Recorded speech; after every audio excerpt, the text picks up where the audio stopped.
The bugs in the floor whispered the DIY instructions in my ear while I was sleeping last night.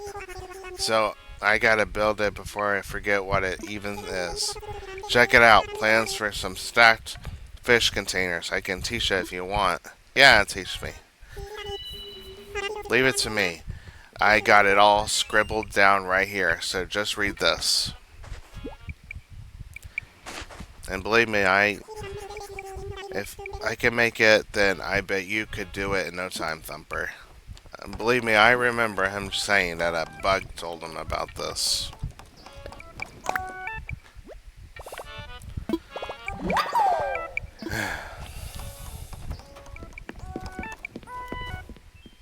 Yeah, when I start moving homes, I might move this guy over closer to over here, and then move this one over, and then get the other guy and move them over.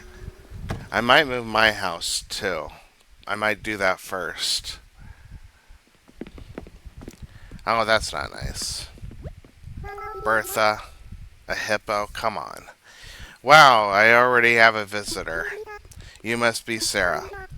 I'm new here, so it's great to meet someone who knows their way around Plampton.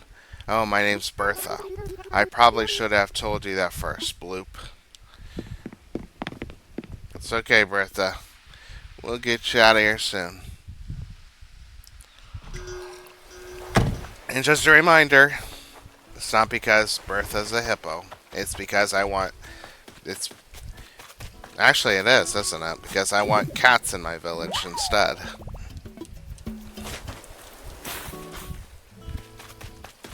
So it's because they're all not cats.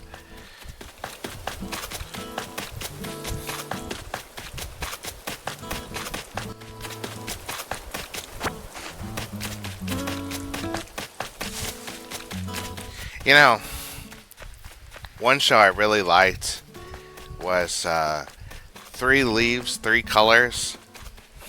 It's this slice of life about this former rich girl who now lives more of a poverty like type life. She doesn't have any friends, but then eventually she meets two other girls and they become friends. And it's cute how attached she gets to them. And it has some